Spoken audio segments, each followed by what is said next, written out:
Respected leaders and dear citizens of this world, we are all heading towards the end through our activity by making the air, water, food, and the land poisonous. Please understand the relation between our activities and our environment by looking at the changes happened in the past and present, and the expected events going to happen in the near future. All the data presented here are evidence based. I thank those organizations and individuals worked for it. I am Dr. Shivu, a pediatrician. My phone number are +91 944 84 77380, and another number is +91 789 250 1891. My place of work is in Mysore.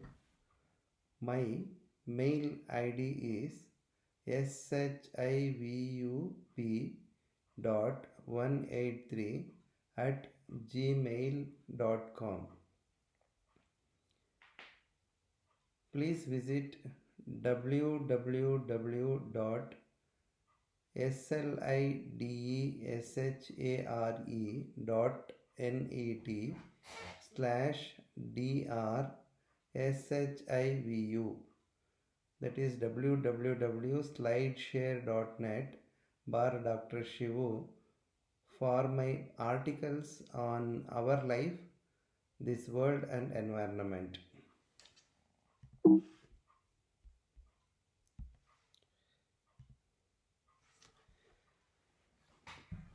Today, let us talk on the topic life inside this environment. Are we heading towards the end? A message to the leaders and the people of this world. Let us look into the impact of environment on the health of the humans. We live in this solar system. Sun gives the oxygen through the plants, trees, and ocean plants. They are the phytoplankton, kelp, and algal planktons by photosynthesis. Water and carbon dioxide are the basic need for this. Now, the carbon dioxide is produced in excess by the huge mass of animals, especially by the humans. We all know this formula which keeps the living things alive, that is 6H2O plus 6CO2 equals C6H12O6 plus 6O2. Please note, carbon dioxide essentially needs water to become the carbon mass with the condensation of heat and energy. Food containing glucose and other carbon containing nutrients releases heat and energy as adenosine triphosphate, that is ATPs, for the functioning of the body, and also release water and carbon dioxide that we excrete again into the environment. Let us look into the kingdoms on this earth. Kingdoms fights. It is surprising to know dead kills the living, dead wins over the living. The mediators are the humans. The old kingdoms, living kingdoms that all of us know, are the plant kingdom and the animal kingdom. New kingdom created by the man, it is the non-living kingdom, is the wealth kingdom, which includes buildings, factories, vehicles, metals like gold, platinum, and so on. Kingdoms are fighting for the reasons unknown from the time unknown. The dead kingdom, that is the kingdom of wealth, is already started killing the kingdoms of animals and plants, including the creator of the dead kingdom, that is the humans. Important routes of entry of impairment causing impurities and injuries to disturb the health of humans in this environment are 4I. They are number 1 inhalation, number 2 ingestion, number 3 invasion, which may be local angioinvasive or lymphangioinvasive, number 4 injury, which may be physical, chemical, radiological. Important causes which impairs the health of the humans in this environment are 8 I's. That is, number 1 infections, which may be due to viral, bacterial, fungal or atypical.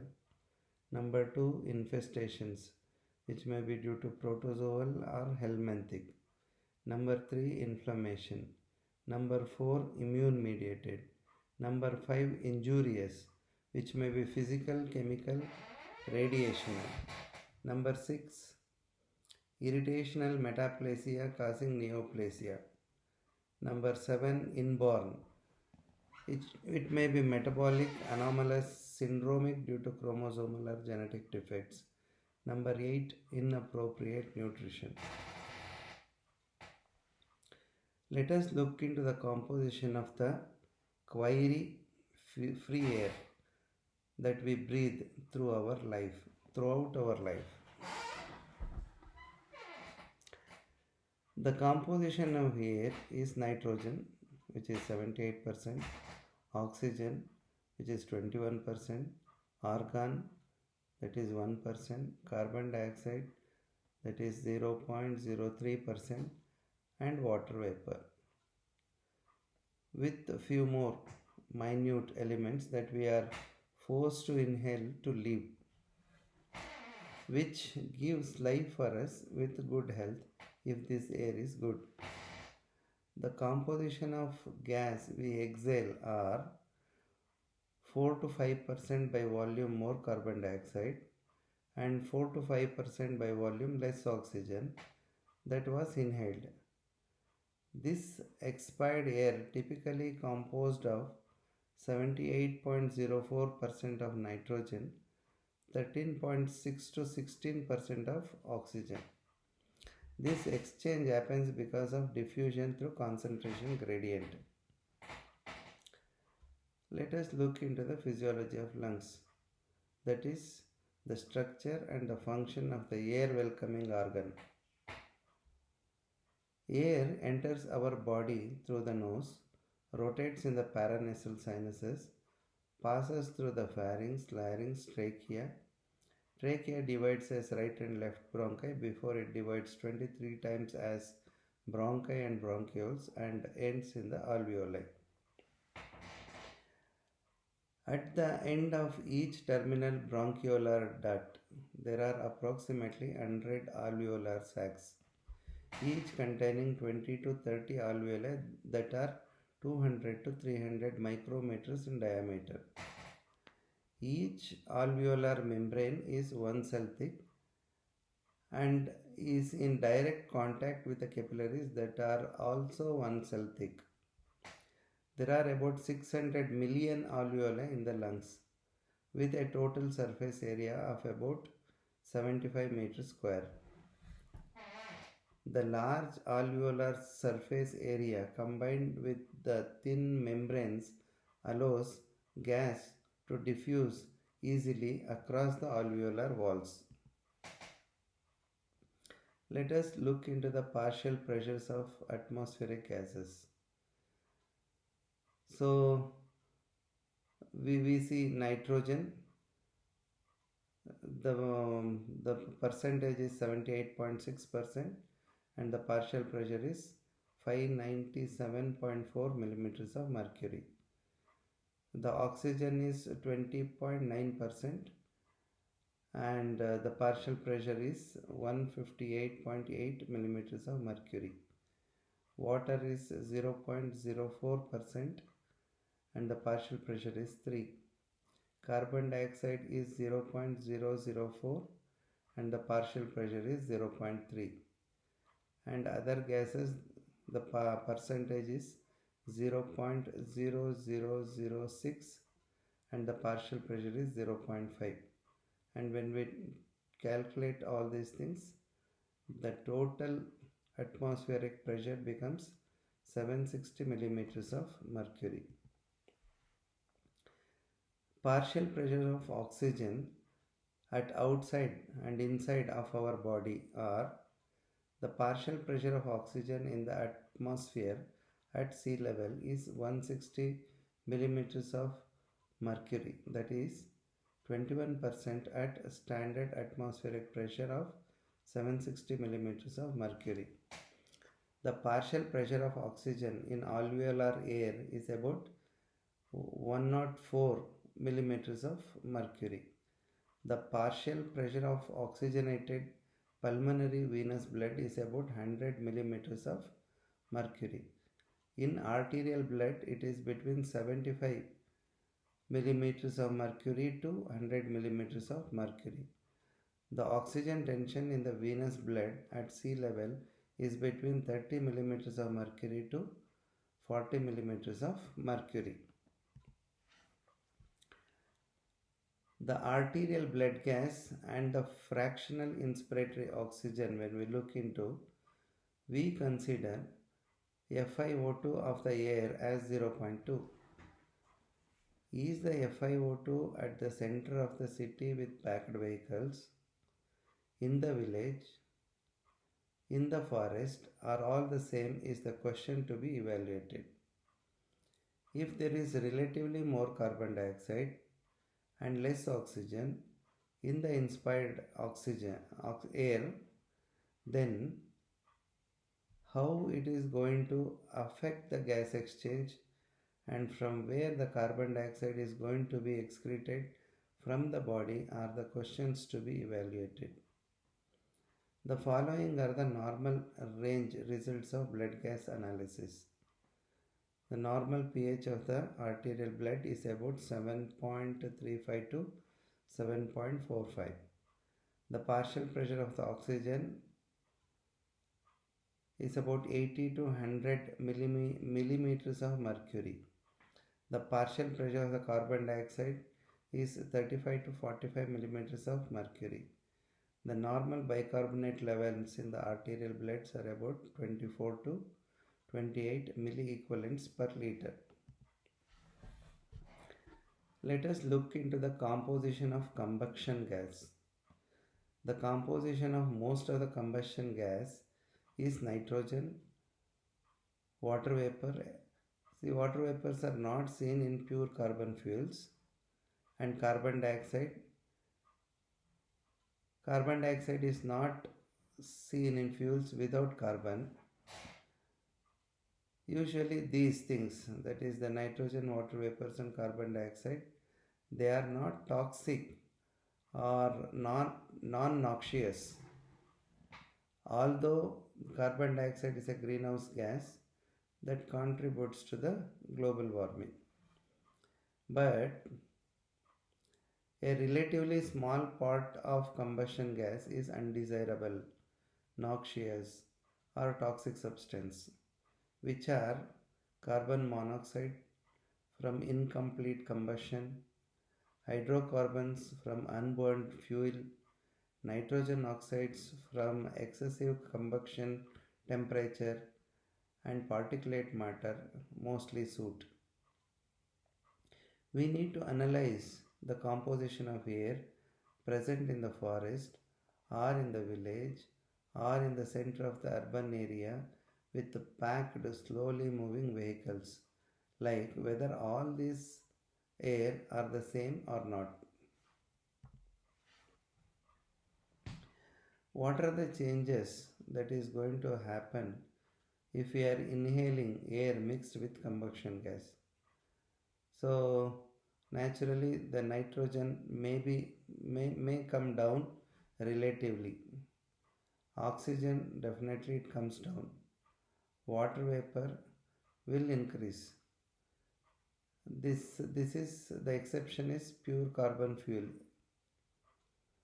If we are inhaling combustion gas with pure carbon fuels, then water vapors may not increase. Carbon dioxide definitely increases, and other gases will also increase.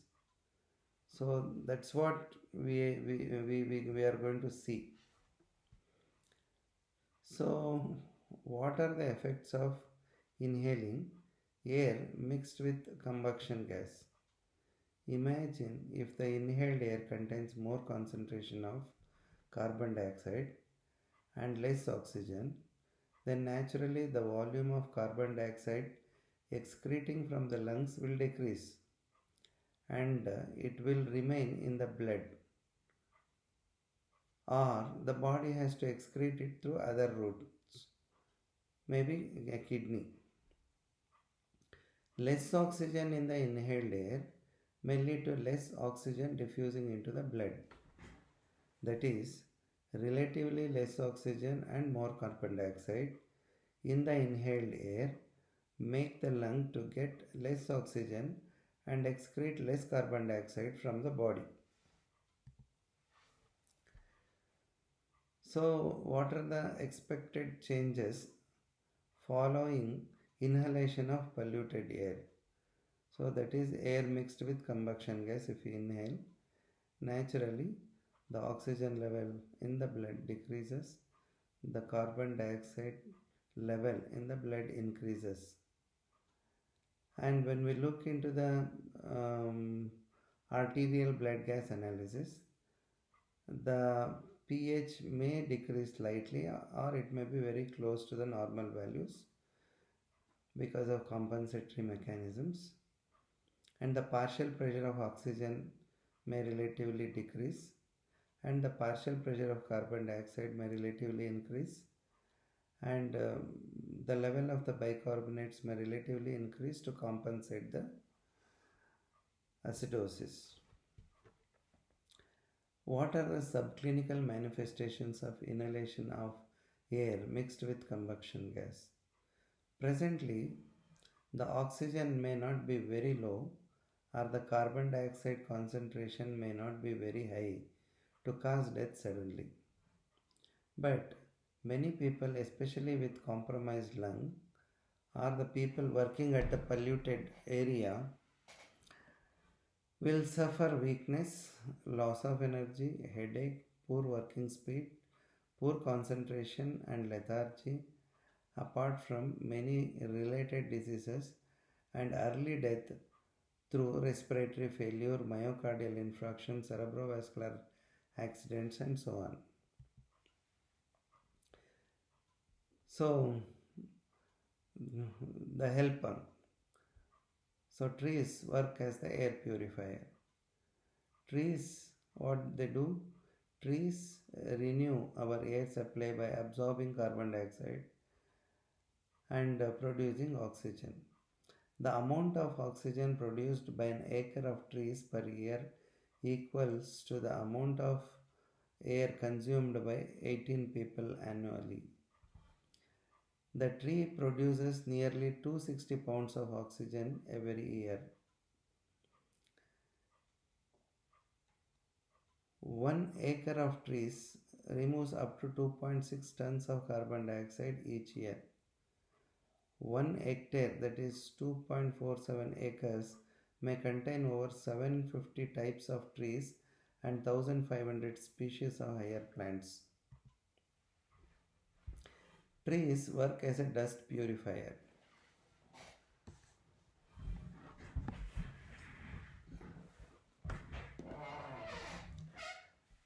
The moisture and the dew on the leaves makes the dust to stick on it and prevents the movement of dust in the ambient air and into the house. Trees gives protection against the dust storms.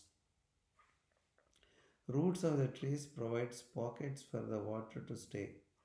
Thus, moisture in the soil is preserved and the formation of dust and the air becoming dry decreases.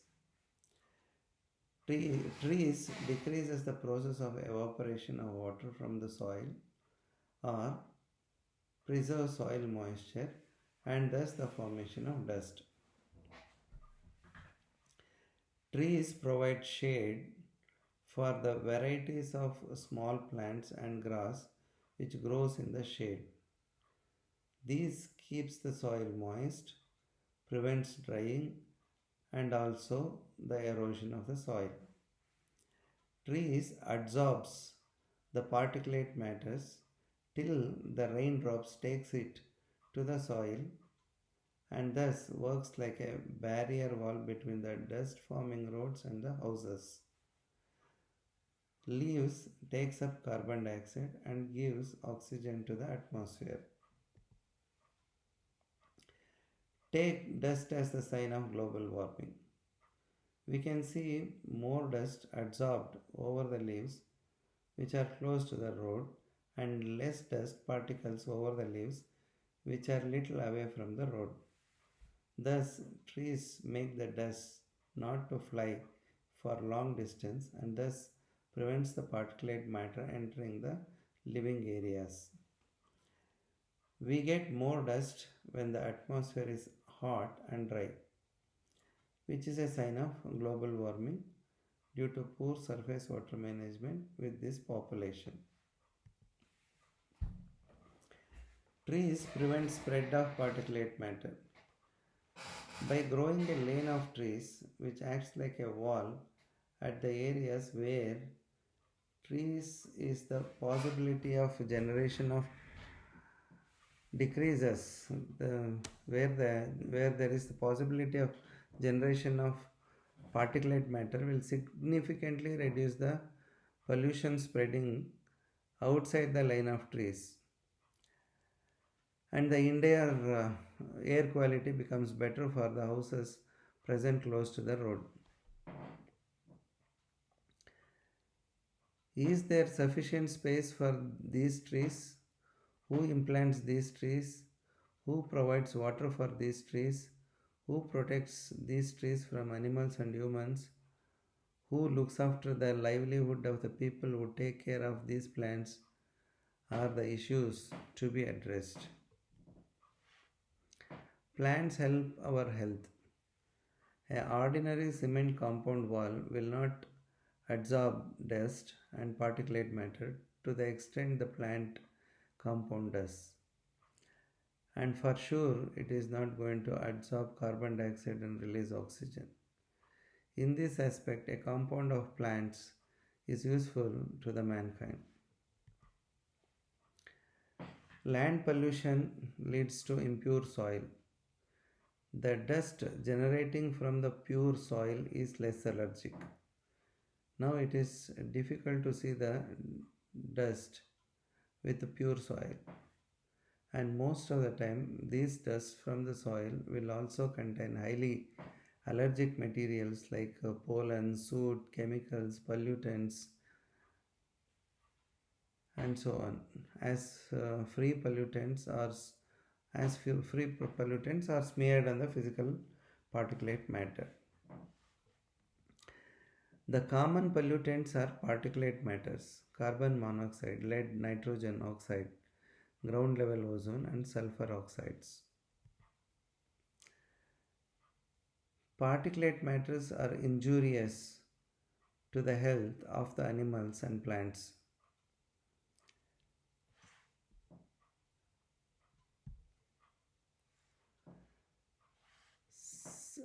Particulate matters, it's a mixture of solid particles and liquid droplets found in the air. Some particles such as dust, dirt, soot or smoke are large or dark enough to be seen with the naked eye. Others are so small they can only be detected using an electron microscope. There are varieties of particle pollutants having different size, shape, weight with different chemical and physical composition. Smaller particulate matters tend to remain in the atmosphere and may not settle on the ground on their own. Particulate matter of the size of 10 micrometers, which are inhalable particles, and a particulate matter of 2.5 micrometers. They are fine inhalable particles, and we can just compare these types of particulate matter with an hair. How small is the let us imagine how small is 2.5 micrometers. Think about it. Is a single hair from the head, the average size is about 70 micrometers in diameter. So that means we have to put about 30 particulate matters in a row to make a single hair. So that much small will maybe there the particulate matter size. So what are the sources of particulate matter? Some are emitted directly from a source such as construction sites, unpaved roads, fields, smokestacks or fires.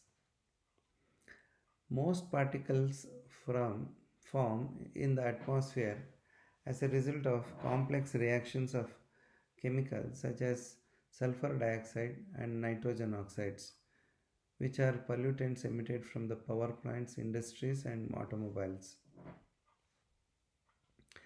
What are the harmful effects of particulate matter?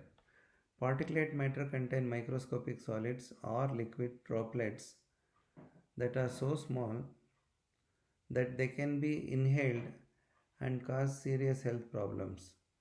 Some particles less than 10 micrometers in diameter can get deep into the lungs, and some may even get into the bloodstream. Particles less than 2.5 micrometers in diameter, also known as the fine particulates, pose the greatest risk to the health. So, what are the health effects of particulate matter? The size of the particle is directly linked to their potential for causing health problems. Exposure to such particles can affect both the lungs and the heart. Numerous scientific studies have linked particle pollution exposure to a varieties of problems including premature death in people with heart or lung diseases, irregular heartbeat, non-fatal heart attacks, decreased lung functions, aggravated asthma, increased respiratory symptoms such as irritation of the airways, coughing and difficulty in breathing. People with heart or lung disease, children and older adults are the most likely to be affected by particle pollution exposure. The environmental effects of particulate matter are number one, visibility impairment, especially fine particles are the main cause of reduced visibility, that is called haze, in many parts, including many of the national parks and wilderness areas. And there is environmental damage. Particles can be carried over long distances by wind and then settle on the ground or water. Depending on their chemical composition, the effects of this settling may include making lakes and streams acidic, changing the nutrient balance in coastal waters and large river basins, depleting the nutrients in the soil, damaging sensitive forests and farm crops, affecting the diversity of the ecosystem, contributing to acid rain effects. Number 3, there may be material damage. Particulate matters can stain and damage stones and other materials, including culturally important objects such as statues and monuments. Some of these effects are related to acid rain effects and materials. The types of respiratory pollutants are the carbon monoxide, formaldehyde, methylene chloride, nitrogen dioxide, tetrachloroethylene, chlorpyrifos, lead, mercury, methyl mercury, nitrogen oxide, nitrogen dioxide, ground level ozone, sulfur dioxide, particulate matters. Other group includes acrolein, asbestos, benzene, carbon disulfide, creosote, fuel oil, kerosene, polycyclic aromatic hydrocarbons, synthetic vitreous fibers, total petroleum hydrocarbons. Another group includes animal or bird dander and their excreta, their proteins, their separated parts, dead and decaying materials from of the animals and birds, and so on.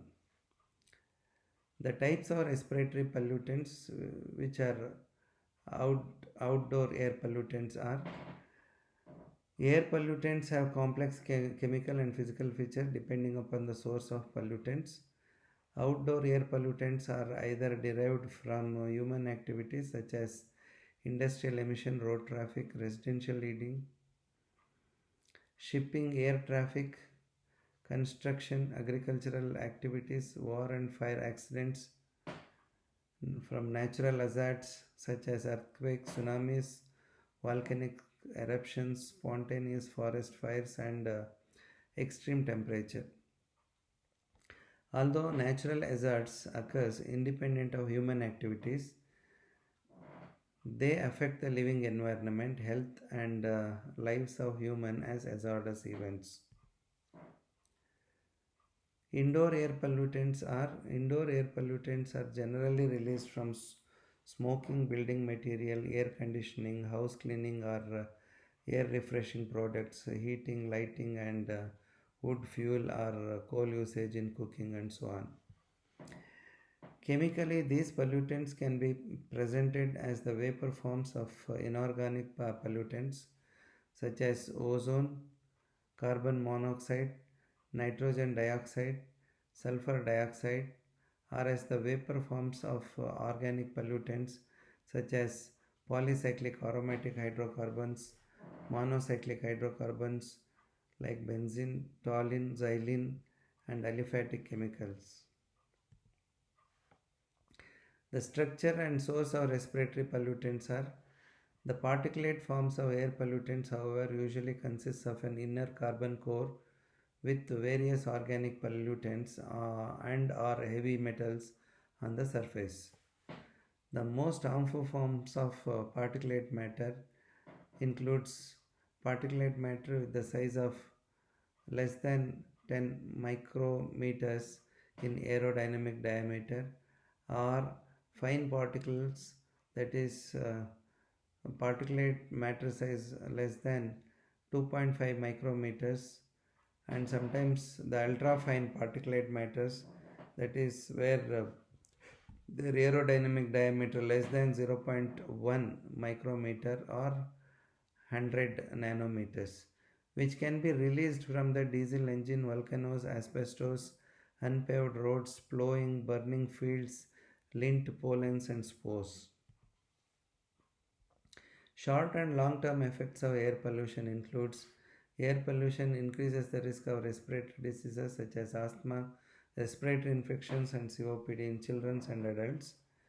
Maternal exposure to air pollutants mediates both short-term and long-term effects on the respiratory system. As described extensively and on extensive epidemiologic and meta-analysis showed the association between prenatal air pollution exposure and the adverse birth outcomes, including preterm birth, intrauterine growth restriction, low birth weight, pregnancy loss, and defective fetal lung development. Investigations are required for better understanding of causative pathways in the environmentally induced late onset of respiratory diseases. Air pollution and its short and long term effects on the developing fetus. That means the maternal exposure and disorders further impacts on the fetal lung functional and structural development, leading to various late onset respiratory diseases. Abnormal lung development, disrupted immune responses, and altered epigenetic regulations were suggested as potential underlying mechanisms. Combustion gas mixing with air is becoming a continuous process. We live in cities and villages with our vehicles for our movement. We are not living inside the thick forest routinely. Trees which produces oxygen are not moving with us. Vehicles which produces harmful gases move with us most of the time. At present, we get the polluted air even if we are not using the vehicle. Environment tries to equilibrate these gases by diffusion and thus try to protect us. This process takes some time, but by that time we breathe that harmful gas several times. By the time environment equilibrates and makes the air less poisonous, we again add harmful gas to the place where we live. This process is continuing and which is endlessly. We are destroying the oxygen generator continuously. How we are destroying? Now there are about 25 crore houses covering more than 3 lakh square kilometers of land in the name of buildings out of 30 lakh square kilometers of total available land in India. We have already created more than 70 lakh kilometers of road occupying more than 1 lakh square kilometers of land out of 30 lakh square kilometers of total available land of India. There were 3 lakh registered vehicles in the year 1950 in India. Now it is more than 25 crores. We burn more than 150 crore liters of petroleum products in a day in India by taking more than 300 crore liters of crude oil, and over that surface, that is the surface which we have removed crude oil, can collapse anytime. So the annual usage of 800 million tons of petroleum products divided by 365 days divided by 140 crore people becomes 1.56 liters per day per person. To get this, we need 3 liters of crude oil. There were 11 lakh square kilometers of forest cover in India at the time of independence. Now it is 7 lakh square kilometers. That is, we have already destroyed 4 lakh square kilometers of forest after the independence. Let us look into the greenhouse gases. A greenhouse gas is the gas that traps the heat in the atmosphere, are called greenhouse gases. Okay, these gases absorbs and emits radiant energy within the thermal infrared range, causing the greenhouse effect. The greenhouse effect is a natural process that warms the Earth's surface. When the sun's energy reaches the Earth's atmosphere, some of it is reflected back to the space and the rest is absorbed and re-radiated by greenhouse gases. The absorbed energy warms the atmosphere and the surface of the Earth. This process maintains the Earth's temperature at around 33 degrees Celsius warmer than it would be otherwise be, allowing the life on the Earth to exist.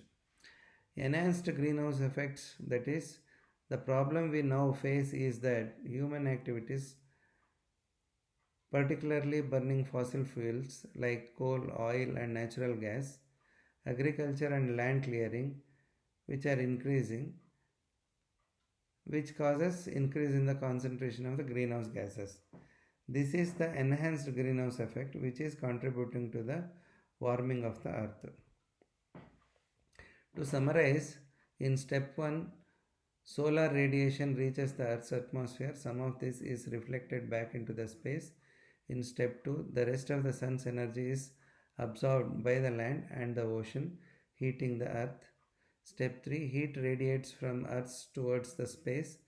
Step 4, some of this heat is trapped by greenhouse gases in the atmosphere, keeping the Earth warm enough to sustain life. Step 5, human activities such as burning fossil fuels, agriculture and land clearing are increasing the amount of greenhouse gases released into the atmosphere. Step 6, this is the trapping extra heat and causing Earth's temperature to rise.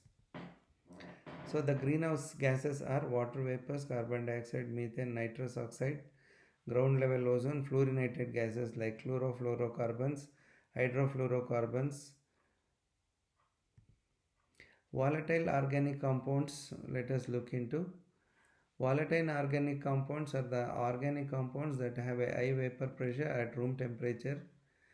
High vapor pressure correlates with a low boiling point, which relates to the number of sample molecules in the surrounding air, a trait known as volatility. They are emitted as gases from certain solids or liquids. Volatile organic compounds includes a varieties of chemicals, some of which may have short and long-term adverse health effects. So the examples of volatile organic compounds are benzene, ethylene glycol, formaldehyde, methylene chloride, tetrachloroethylene, toluene, xylene 1,3-butadiene, acetone, acetic acid, carbon disulfide, alcohols, and so on. The common sources of volatile organic compounds are household products like paint strippers and other solvents, wood preservatives, aerosol spray, cleansers and disinfectants, moth repellents and air fresheners, store fluids and automotive products, hobby supplies, dry cleaning, clothing, pesticides.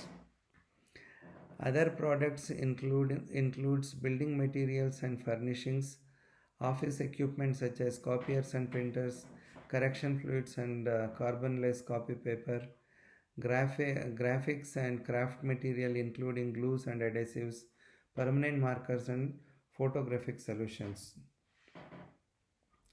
The health effects on exposure to volatile organic compounds are eye, nose and throat, respiratory tract irritation, epistaxis and dyspnea, headache, loss of coordination, nausea and vomiting, visual disorders and memory impairment, damage to liver, kidney and central nervous system, allergic skin reactions, declines in serum cholinesterase level, fatigue. Some organics can cause cancer in animals. Some are suspected or known to cause cancer in humans. The ability of organic chemicals to cause health effects varies greatly from those that are highly toxic to those with no known health effects. So the steps to reduce exposure to volatile organic compounds are: increase ventilation when using products that emit volatile organic compounds, meet or exceed any label precautions, do not store open containers or unused paints and similar materials within the school. Formaldehyde, one of the best known volatile organic compounds, is one of the few indoor air pollutants that can be readily measured. Use integrated pest management technique to reduce the need for pesticides. Use household products according to manufacturer's direction. Make sure you provide plenty of fresh air when using these products. Throw away unused or little used containers safely, but in quantities that you will use soon. Keep out of reach of children and pets. Never mix household care products unless directed on the label. The smog due to ground level ozone will tell the extent of pollution. Smog formed mainly above the urban centers is composed mainly of tropospheric ozone plus primary particulate matter such as pollen and dust plus secondary particulate matter such as sulfur dioxide, sulfur oxides, volatile organic compounds, nitrogen oxides and ammonia gas. Volatile organic compounds contributes for greenhouse gases. Nitrogen and oxygen are existing in the atmosphere in plenty, that is 78 and 21% respectively. They do not fuse together, but under the high temperature they fuse one another and form nitrogen oxide, which happens commonly in the vehicle engines, some of the industries, at the site of metal welding, lightning and so on. So from there they will be released into the troposphere. In the troposphere, this nitrogen oxide fuses with volatile organic compound molecules by photochemical reaction by the heat of the sunlight and forms the ground level ozone, a greenhouse gas which is injurious to both animals and plants. Global warming affects the lungs. Global warming and climate changes due to increased ground level ozone which is inhaled causes airway inflammation and damage to the lung tissue. Air pollution certainly interferes with the lung defenses, thus facilitating the development of pulmonary diseases such as rhinosinusitis, respiratory tract infection, exacerbation of pulmonary diseases, allergies, and asthma. The lung is one of the most important organs exposed to environmental agents. Exposure to air pollution increases the risk for lung cancer, heart attacks, stroke, and in extreme cases, premature death. Extreme temperature events, both hot and cold, changes in the air pollution, changes in the allergen deposition and consequent allergies, and dust storms affects the lungs either in short or long term. Manage the existing pollutants in helping to reduce the global warming and climate changes. We do not know since when these pollutants in the atmosphere are existing and when, where, and how they are going to go. It is definitely possible to decrease the production of volatile organic compounds and greenhouse gases, particulate matters adding into the atmosphere to reduce the global warming and climate changes, for which community cooperative coordinated activity with human touch is required. Global warming and climate changes decreases with decreased pollutants that is possible with model village and model nation concept. Now we know these pollutants. We know the source, we know the how they can be recycled and how to reduce the quantity of production or how to modify these pollutants which are less toxic to the environment and to the humans. To apply this principle to the maximum with minimum time period before these changes injures or damages or kills all of us, create one model village for 1 lakh population in about 4 square kilometers building with the land of 6 to 8 kilometers of radius around the model village to grow all that we eat in 2/3 of land and trees that we never cut in 1/3 area of land to absorb greenhouse gases and to form carbon mass.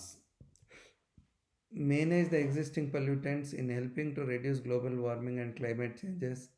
For this, we need to get water for all these activities by effective management of the available surface water at individual, family, community, national level, giving justice to both flood and drought areas and connecting ourselves through convenient road and railway track system to reduce the length of roads. This will reduce the generation of volatile organic compounds, greenhouse gases, particulate matters to the maximum in this environment where we live to restore the respiratory health in particular and the general health in general with reduction in global warming and climate changes. Expectations from the system of model village and model nation. System of creating one model village for 1 lakh population decreases the need for vehicles, need for travel, volume of fossil fuel usage, the length and breadth of the roads, the area consumed by the residences and buildings, the destruction of forest and agriculture lands, the waste generation, the equality of land filling, the quantity of land filling, the volume of liquid waste, the waste from the livestock, the agricultural waste, the need for the products which produces volatile organic compounds as indoor pollutants, air, water, food, light, land and sound pollutions. The system of creating one model village for 1 lakh population increases the number of trees, air, water, food quality. With model village system, universal, sustainable, biological treatment system can be incorporated to decrease the volume of volatile organic compounds entering into the atmosphere. Artificial methods to reduce the pollutants. There are various methods available to reduce the pollutants like volatile organic compounds production, like physicochemical methods which includes thermal oxidation. The methods are recuperative, regenerative, catalytic, condensation, absorption, adsorption, chemical scrubbing. And biological method includes biofiltration, biotrickling and bioscrubbing. There are various methods available to convert pollutants to different forms. There are methods available to convert the pollutant gases to solids. For example, converting carbon dioxide into silicon carbide, a stone-like material, which may be useful in some of the industries and in some of the gadgets. This process may require high energy heating source. Natural is natural. Nature is compatible with natural methods. Artificial methods may be good in small scale and for research purposes. The question here is from where we are going to get high energy source to convert the pollutants to different materials and the huge quantity of high energy source needed. What are its impact on the environment through this process? How we are going to transport these pollutants from the place of pollution generation to the place of conversion? What happens to these solid materials in long run? Where to store these solids if it is produced in large quantities using most of the carbon containing waste, aiming carbon neutral environment without taking measures to decrease the production of carbon containing waste? What are the byproducts? Will they give oxygen as their waste and so on? Growing trees to the optimum extent, creating lifestyle in such a way where the need for emission causing vehicles and factories decreases to the maximum extent in getting our food in our stay, for our travel between our residence and the place of work or to the school. This becomes more natural and becomes compatible with nature. Trees as the treatment for global warming and climate changes. Water is the main medicine in this treatment.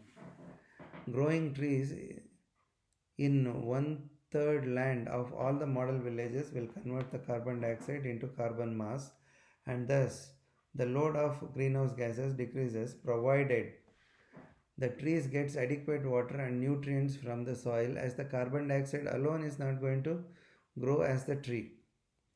In the absence of water in the soil, the load of greenhouse gases is not going to decrease, and hence the global warming and climate changes. Tall and big trees has higher mass of carbon, and such types of trees are seen where the ground and underground water sources are adequate as compared to the same species of trees seen in different places where there is scarcity of water. So effective management distribution of the available surface water is the key in reducing the load of greenhouse gases.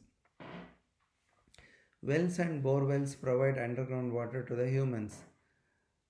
Underground drainage and box drainages prevent recharge of underground tables. Trees depend on the underground water for their survival. Agriculture land and rural India has 4 to 5 bore wells per hectare of land. Urban area may have more than 10 bore wells per hectare of land. We extract underground water extensively and continuously more than its recharge. We make the surface rainwater, sewage water, sewage water to flow in concrete box drainage and underground drainage system. Thus, there is no percolation at the site where the underground water is less or nil. More and more areas are becoming deserts. We have planted few thousand hectares of plant samplings from the past few decades on one side, and we have destroyed few lakh square kilometers of forest land manually and extracted all the possible underground water through bore wells, and thus we made the trees to die spontaneously on the other side. With all these things, the environmental temperature is increasing. Surface water at the place where the people live is decreasing. Land are becoming dry without the water content. Dry soil is converting more and more area, and thus the drought prone areas are increasing. When it reaches its peak, that area goes for desertification. When we look into the process, what we are doing, trees are not getting their share of water. That's what we can say. They need their water. So what we are doing, we extract excess extraction of water from the underground table more than its recharge. Number 1. Number 2, what we are doing, we are excess utilization of water due to overcrowding in the house, increased population, and adding harmful chemicals to this water. The excess water, which may be used or unused, contaminated water enters the underground drainage system or the box drainage and will not contribute for underground water recharge at that area. Number 4, what we are doing, more vehicles make the air more hot, increases the process of evaporation, keeps the land and air dry and hot. Generation of more volatile organic compounds, particulate matters, greenhouse gases like ground level ozone, causing chlorosis and necrosis of the plant on one side. Sewage water containing harmful chemical reaching the roots of the trees from damaged septic tank and underground drainage causes chemical injury to the trees on the other side. Necrosed and dead plant roots and other structures on the tree lose their normal flexibility and fall suddenly with wind. So that means we may not be cutting the trees all the time, but all of us at all the time are busy in killing trees, that is our lung space, without our knowledge like this. Trees prevents pollution. Trees keeps the soil moist, decreases the dust formation, with it the lower stems, roots and shade. Gives home for many plants which grows in the shade. These plants with the trees protect the topsoil with microbiota. The dew on the leaves make the dust particles to get stick till the rain takes it with its droplets.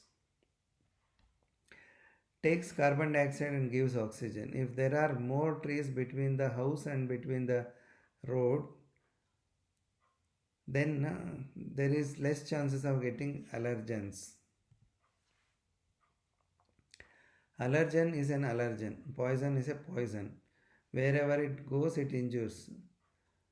Wherever it goes, it maintains, it retains their possibility and tries to kill if possible. Not only kills the humans, but the entire animal kingdom and also the plants. Dust from the soil or sand may not be allergic to the respiratory system to the greater extent, but they are not pure. They contain many allergens like parthenium, pollens, protein particles of dead dried animals, birds, insects, soot and chemicals from vehicles and factories, paints, insecticides, pesticides, chemical fertilizers, hazardous slow and fast releasing materials from landfilling and so on. A pollutant or an allergen or a poison is not going to change their property wherever they go, like into the air or into the surface water or to the underground water or to the land, and they retain their character in a sustainable way. Optimum nutrition is the need to maintain healthy lung. Good balanced nutrition is the need for the growth and functioning of the lung and the body. It supports the age appropriate normal growth of the lung, helps to maintain the normal physiology of the lung like optimal secretion of surfactants, optimum secretion of the mucus, functioning of the cilia, repair of the damaged epithelium and interstitium, to develop the immunity in such a way that it gives protection against all the pathogens but not recognizing its own tissue as the foreign. To get optimum nutrition, we need 2000 liters of water per day per person on an average. Let us look into the group of food article, its quantity in grams, the water required to grow that quantity of food, the area in square meters to grow that quantity of food. Number 1 is the cereals. We need 500 grams per day, which needs 750 liters of water to grow and needs 500 square meters of land for growth. Pulses, we need 100 grams per day, and to grow that we need 100 liters of water and 200 meter squares of land. Vegetables, we need 200 grams per day. That needs 200 liters of water to grow, and the land requirement is 400 square meters. We need 200 grams of fruits per day, which needs 200 liters of water, and the land requirement becomes 400 square meters. We need 50 ml of oil or coconut, which needs 50 liters of water to grow and 400 square meters of land to grow. We drink about 200 ml of milk. So for that 200 liters of water is required for the crow, and 200 square meters of land is required for the cow to graze.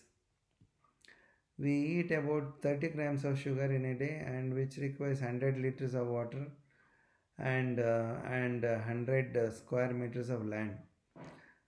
Many of the people may consume 100 grams of meat every day on an average, which requires 150 liters of water for the animal, that is the killed animal, and the animal needs about 200 square meters of land for grazing. We may use 15 grams of spices every day, which requires 50 liters of water, and that requires 100 meters of land. We may consume 5 grams of salt every day, and we need about 200 liters of water for domestic purpose, and we may be consuming 2 to 4 liters of water as a drinking water. So that means the total water becomes 2000 liters per day per person. To get the optimum nutrition, that is, we need 2000 liters of water per day per person approximately.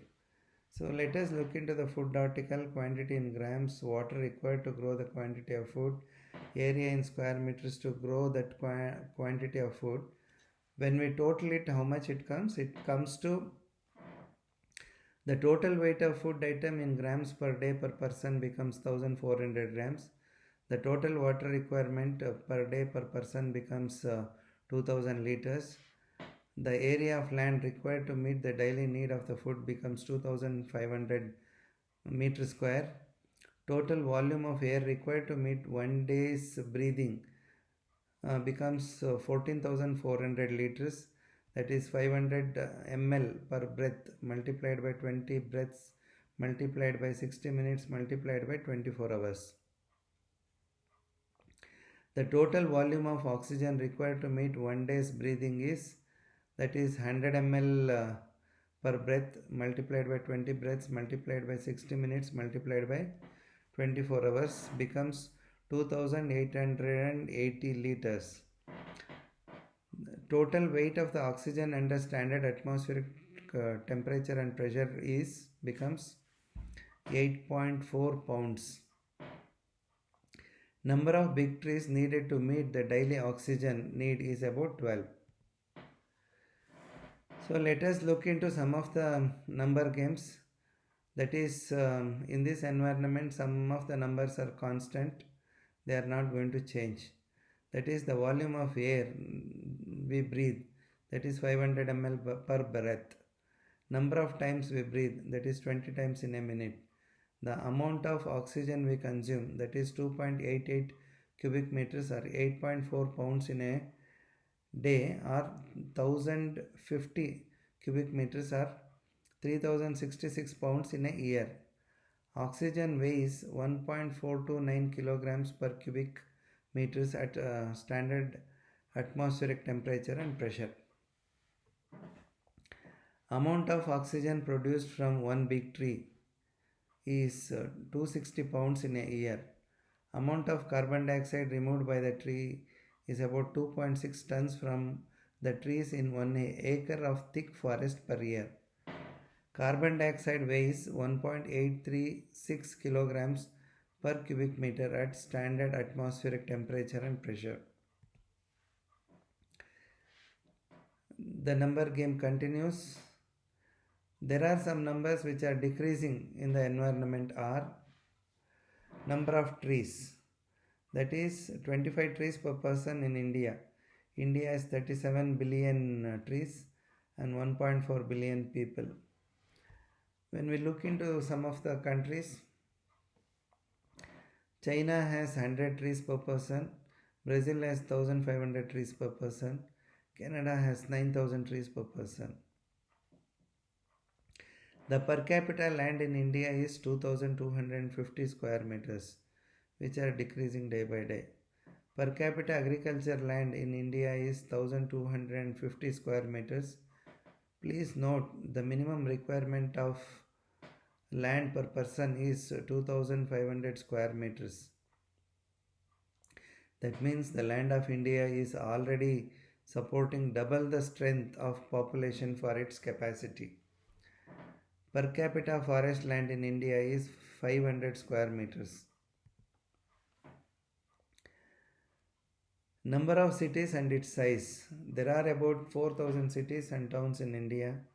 46 of these cities have a population of over 1 million people, while 11 of them have a population greater than 3 million and are considered megacities. Traffic congestion, that is congestion in Delhi, Mumbai, Bangalore and Kolkata, cost the economy cost of Rs 1.5 lakh crores annually. Volume of sewage water, they are all increasing. The number game continues.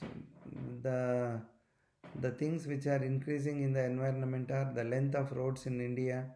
More than 60 lakh kilometers were already created in the year 2018. Length of the railway track 67,415 kilometers as route, 95,981 kilometers of running track, 1,23,542 kilometers of total track as of March 2019. Number of houses, more than 25 crore houses in India in 2018. Number of registered vehicle, 306,000 in the year 1951 in India.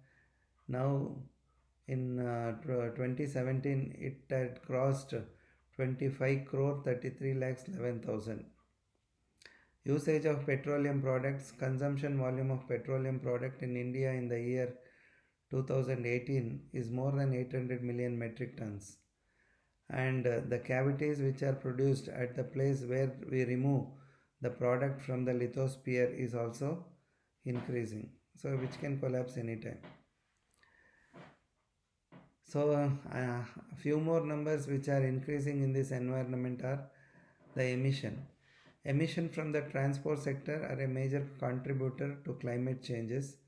About 14% of the annual emission, including non-CO2 gases, and around a quarter of carbon dioxide emission are from burning fossil fuels. Several principal emission results from coal combustion. For example, sulfur dioxide, which contributes to acid rain and respiratory illnesses. Carbon dioxide, which is the primary greenhouse gas produced from burning fossil fuels like coal, oil and natural gas. Factory emissions contribute greatly to the release of carbon dioxide into the atmosphere. Industry and electricity generating factories contribute slightly more than 50% of greenhouse gases. Usage of insecticides and pesticides are also increasing. Volume of pesticides produced across India from the financial year 2015 to 2019 is as follows.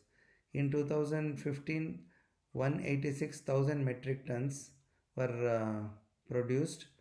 In 2016, 188,000 metric tons are produced. In 2017, 214,000 metric tons are produced. In 2018, 213,000 metric tons are produced. In 2019, 217,000 metric tons of insecticides and pesticides are produced. This means there is the possibility of consuming 160 grams of these poisons every year by every individual. If we divide this quantity by 365 days as divided doses, the quantity comes around 400 milligrams of poison per day per person through the air we breathe, water we drink, food we consume. The consumption was 100 milligrams of poison per day per person 20 years ago. That was in 2000. We see the death of the people even with the inhalation of 1/10 quantity of this annual poison quantity during the insecticide spray. Other things which are increasing in this environment are deforestation and desertification. A third of the Earth's total landmass has become victim of desertification, threatening the livelihood of billion people in over 100 countries. Sri A.C. Lakshmana, a retired conservator of forest, mentioned in his book by the name Challenges of a Tropical Forester for Sustainable Development at the beginning of the prologue that is, civilization started with the felling of the first tree and will end with the felling of the last tree.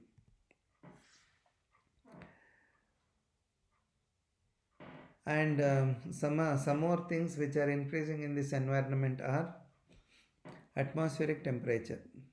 That is, global warming is increasing annually and rapidly. There is increase in the Earth's average surface temperature over the past century, primarily due to the greenhouse gases released as the people burn fossil fuels.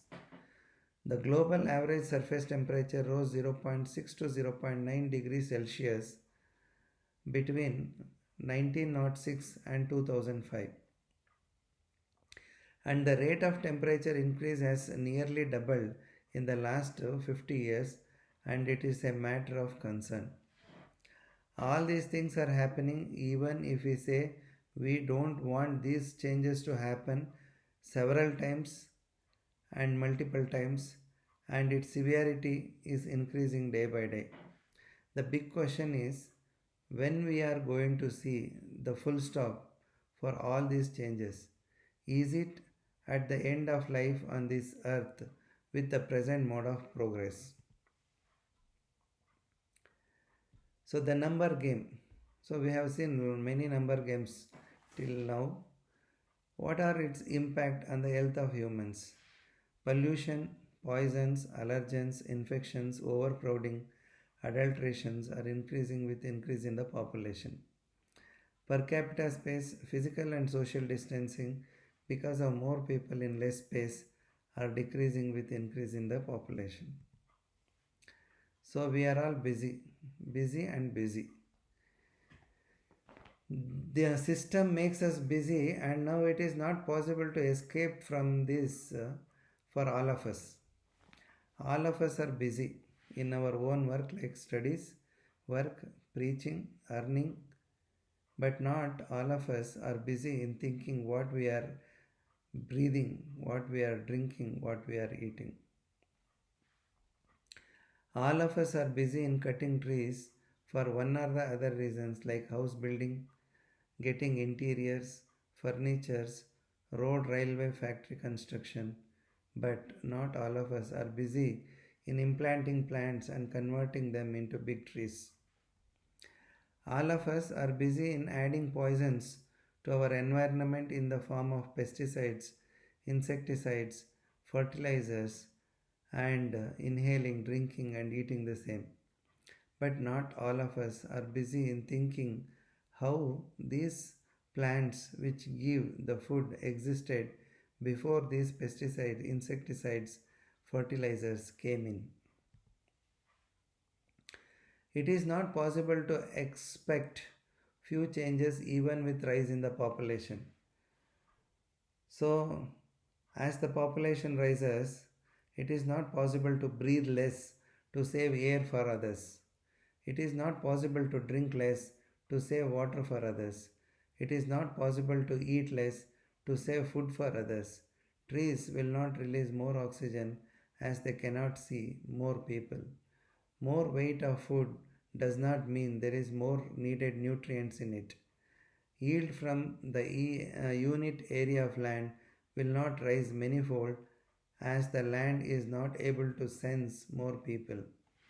Nutrients in the food will not rise in the absence of nutrients in the soil as it does not have the mind. Plants will not have the kindness to give poison-free food when they are getting varieties of poison and harmful chemicals as it does not have the heart. Let us look into the world population and their daily requirement. See, let us look. Imagine the first parents of all of us. That is some 2 to 3 lakh year ago. The first couple who were came on this earth, the first couple, they required 28,800 liters of air per day, and they required 5,760 liters of oxygen per day. They required 16.8 pounds of oxygen per day. They needed only 24 trees to live. They required only 4,000 liters of water per day. They required only 1 kg of cereals per day, 0.2 kgs of pulses per day, 0.4 kgs of vegetables per day, 0.4 kgs of fruits per day, 0.1 kgs of oil or coconut per day, 0.4 kgs of milk per day, 0.06 kgs of sugar per day, 0.2 kgs of meat per day, 0.03 kgs of spices per day, 0.01 kgs of salt per day. 0.5 hectares of land was enough for them. But look into the population growth. This first couple, they took more than 2 to 3 lakh years to produce the population of 1 billion on this earth. That is, in the year 1800, the population on this earth became 1 billion. Then what happened next? It took only 124 years more for the population to become 2 billions, that is in the year 1925. And then it became 3 billion population on this earth after only 33 years, that is in the year 1958. And it became 4 billions only after 15 years in the year 1973. And it became 5 billion only after 12 years in the year 1985. And again it became 6 billion only after 12 years in the year 1997. And it became 7 billions only after 12 years in the year 2009. And now in 2020, the world population is the 7.6 billions after 11 years, and the expected growth of population in this world is about 10 billions by 2030 and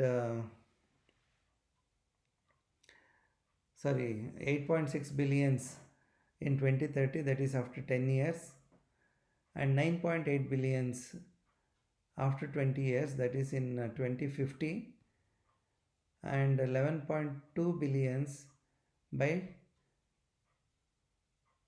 2100. That means as the population is increasing, the requirement of air and the oxygen, the requirement of the trees, the water, and the cereals, pulses, vegetables, fruits, oil, coconut, milk, sugar, meat, spices, salt, and the total land requirement are all increasing. So they are all increasing in the numbers of billions. So let us look into the India. The population of India in the year 1871 was 0.238 billions. In 1901 it was 0.293 billions. In 1947 it was 0.361 billions. In 1961 it was 0.439 billions. In 1971, it was 0.548 billions. In 1981, it was 0.683 billions. In 1991, it was 0.846 billions. In 2001, it was 1.028 billions. In 2011, it was 1.210 billions. At present, it is 1.39 billions. It is expected in the year 2030, the Indian population, expected population is 1.5 billions, and by 2050, it is 1.63 billions, and by 2100 it becomes 1.09 billions. That is, the 1.5 billions will decrease to 1.09 billions by 2000 from 2030.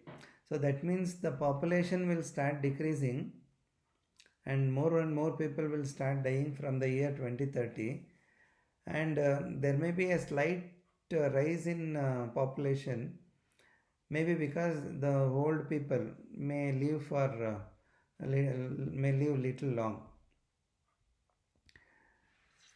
So that means the requirement of air, oxygen, and the requirement of trees, the requirement of water, they are all increasing. So that means if you take the requirement of air, the present requirement, it is 20,016 billions. The requirement of oxygen in liters, if you take, it is 4,003 billions. The requirement of oxygen in pounds, if we calculate, it's about 11.67 billions. The number of trees, if we calculate, so it becomes only for respiration I am talking, 16.68 billions. If we consider the water in liters, it becomes 2,780 billion liters, or this is the daily requirement I am talking, 102.8 TMC of water per day. In the same way, the requirement of cereal, pulses, vegetables, fruits, oil, coconut, milk, sugar, meat, spices, salt, and naturally the land required in billion hectares or in lakh square kilometers are going to increase. So if we calculate the total land requirement only for agriculture, it's about 34.75 lakh square kilometers it becomes. But that much land we don't have. We have only about 17 lakh square kilometers of land as agriculture land in India. That means India is supporting double the people and we are import dependent. So the truth that we need to realize is, the first couple were only two but full of trees, but it was compatible. Now the population is increasing but the trees are reducing, which is not compatible. The need for the air or oxygen, water, food is increasing as the population is increasing, and it is reaching the level of exhaustion soon. India does not have sufficient land to support the people of its own nation. So more than half of the people of the nation consume food which is imported. The present trees present in India is just enough to meet the respiratory need of the people and the oxygen need of the vehicle, factories, cooking stoves and lamps. Scarcity of tree space, forest increases the respiratory illness and the blood becomes acidic. Thus there is burden on the system of acid-base balance, that is on kidneys and lungs. Scarcity of agriculture land leads to scarcity of food inside the nation. Thus there is more dependence on import, which may stop at any time as there is rise in the population of the exporting nation. Scarcity of land for digestion of waste will lead to more pollution and pollution related diseases, more so the respiratory illnesses. Thus, our own excreta and emissions started injuring ourselves as they are not able to find a suitable space for them to settle, and we are also not showing needed responsibility for the same. The population of the world may start declining maybe after 2100, but the scary expectation is for India, where the death rate becomes more from 2030 and may reach its peak by 2050 and may continue till 2100. More than 50 crore deaths are expected in 50 years between 2050 to 2100. That becomes the daily death of 40,000. The medical professionals may make different diagnoses like infections, infestations like protozoal helminthic, inflammation, immune mediated, injuries like physical, chemical, and radiational injuries, irritational metaplasia causing neoplasia, inborn errors, and so on. We may see many acute or subacute events of thromboinflammation leading to thromboembolism leading to death. Many a times people may suffer for a long time with varieties of illnesses like respiratory illnesses, allergies, hypersensitivity diseases, immune mediated diseases, inflammatory diseases, renal diseases, hepatic diseases. Infections may decrease, but the drug resistant infections may rise. All these are maybe due to less land for lungs, less land for gastrointestinal tract, inadequate imports, less land for digestion of excreta leading to increased air pollution, malnutrition, more respiratory illnesses, and varieties of diseases. When we look into the per capita land requirement consideration in square meters, so we need to consider breathing, eating, and digestion of excreta. Developed countries, they consider 10,000 square meters for each of these for breathing, eating, and for digestion of excreta. That is, they expect 30,000 square meters of land per person for their citizens. Developing countries with less population, they expect at least 5,000 liters each. That is the total area of 15,000 square meters of land. Developing countries with more population, they expect 2,500 each. That is the total area of 7,500 square meters of land requirement per person. But again, there is a scary situation in India. The land available for breathing in India is only 500 square meters. The land available for food generation is only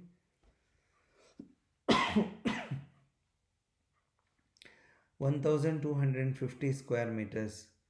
The land available for digestion of the excreta is only 500 square meters. That means the total per capita land available per person in India is only 2,250 square meters, which is a scary situation. We need to manage the surface water well to keep the air clean. Decreased space meant for breathing causes decreased clearance of air pollutants like volatile organic compounds, greenhouse gases, particulate matters. Thus, there is more respiratory injuries, modulations in the lung tissues in the process of repair and clearance of injury-causing agents, morbidity related to respiratory system, overall growth retardation, and mortality. To keep the air free from dust, keep the land moist and cover it with greenery. Replenish underground table more, that is more than what we extract. Make the water to flow slowly, thus give more time for the soil to facilitate the process of percolation. Trees and plants, ponds, pits, bundings, check dams, and so on will help in this process. Slow down the process of evaporation. Trees and their shade will help in this process.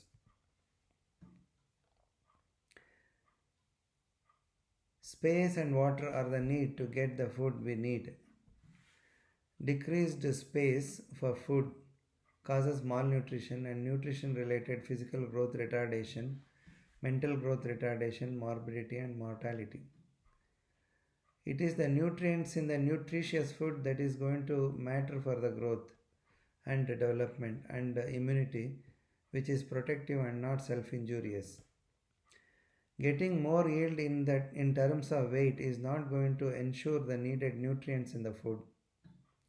And we also need to understand there is limitation for all these things even from the side of Mother Earth. Regular consumption of food containing poisons like pesticide, insecticides, which was about 100 milligrams per day per person in the year 2000, has become 400 milligrams per day per person in the year 2020 through the food we consume, through the water we drink, through the air we inhale, is making the people more morbid and adds to the mortality without our knowledge. We also consume water and food mixed with chemical fertilizers, ripening agents, preservatives, which are becoming toxic in the due course, hormones causing ill effects, and so on regularly.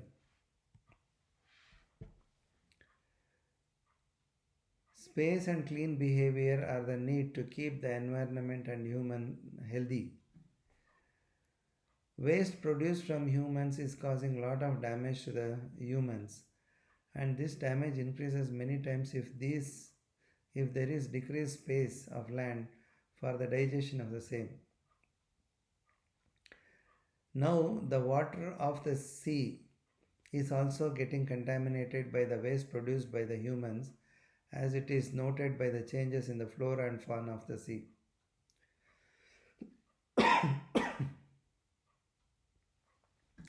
And most of the rivers on this earth are contaminated to the maximum and will not be able to use without treatment.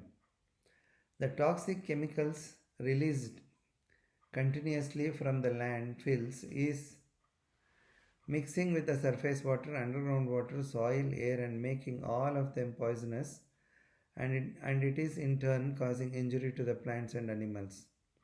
Thus we are getting diseases freely by any means, like by breathing, drinking, and eating. What we need: water versus vehicle. Manage the surface water well. Conserve the water at the individual, family, local, national level. Distribute the flood water to the drought prone areas with simple irrigation techniques. With better availability of water, we will be able to grow all that we need locally, and the trees will grow bigger and taller, clearing more carbon dioxide from the atmosphere. Greenery will increase. Dust and pollution will decrease as the need for vehicles to the transport of the food articles from periphery to the center and from center to the periphery decreases. Incidence of the respiratory diseases decreases. With the maintenance of optimum soil moisture with plant and tree cover, it prevents drought and desertification.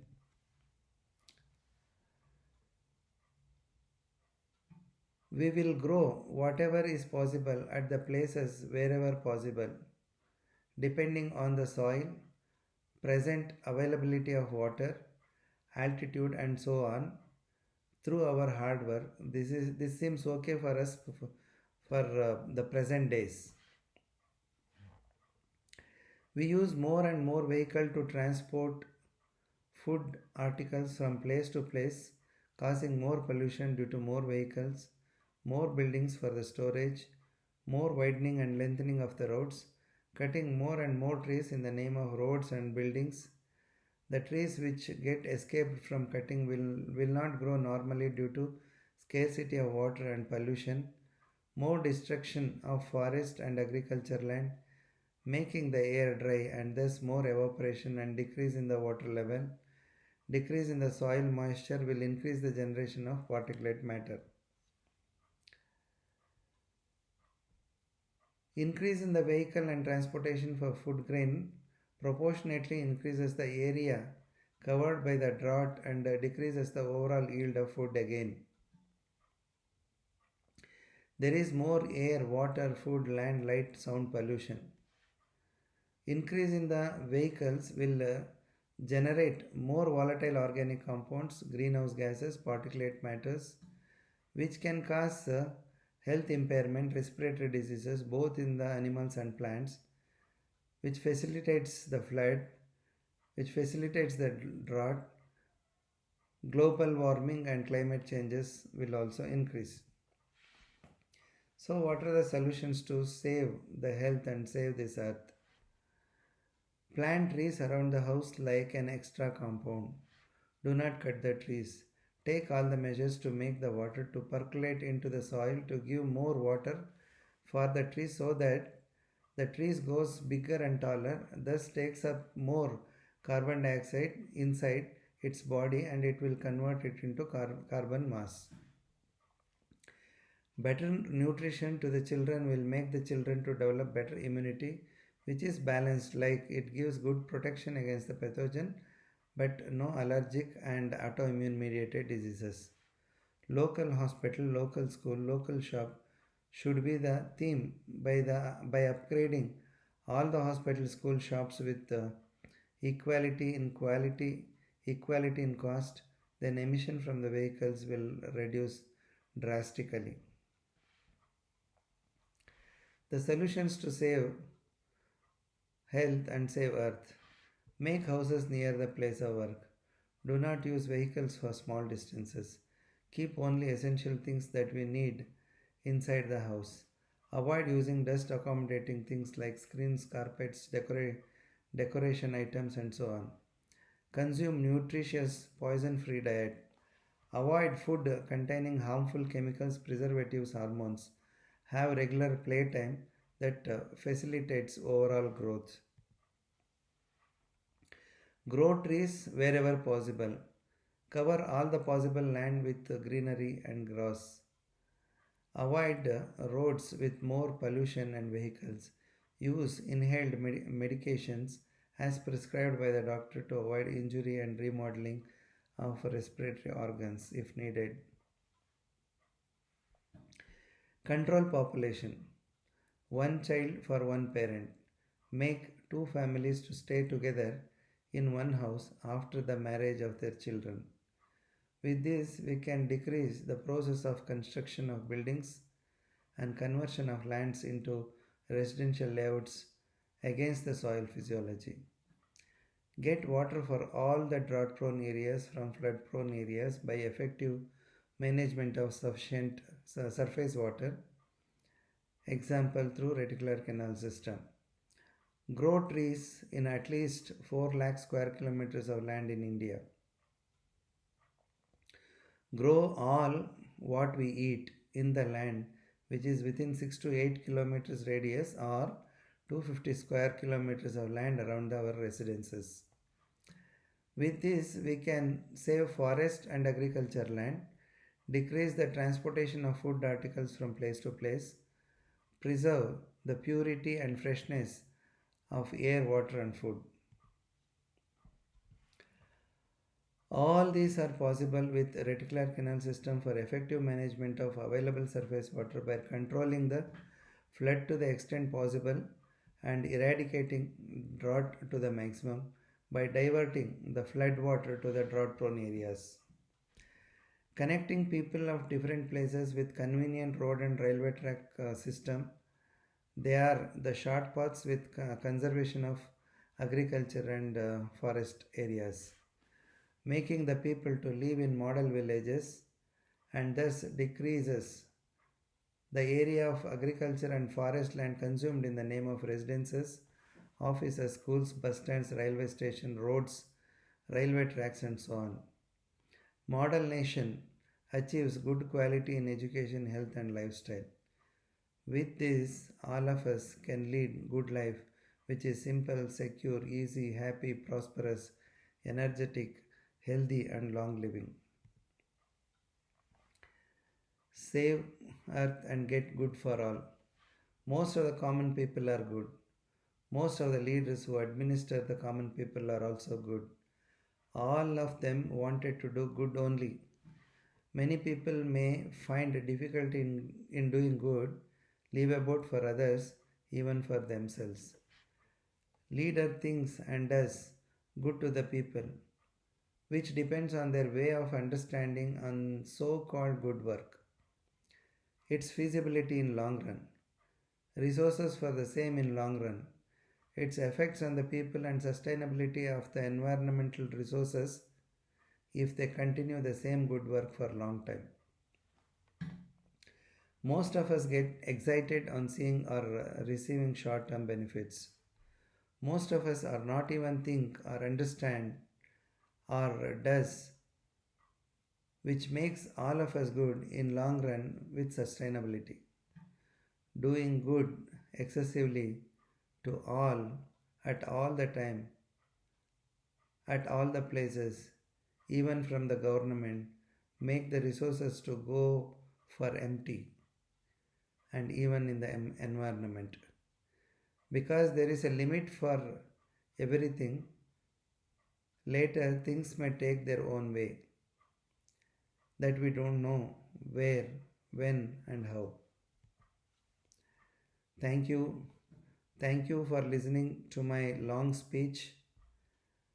I think you got an idea to solve the problems of the nation and this world, that in turn solve the problems of your life. If you like this, then you please subscribe my channel and share with your friends, relatives, and family members till it reaches all the leaders of this world, so that this world remains as it is for n number of years. Thanks once again.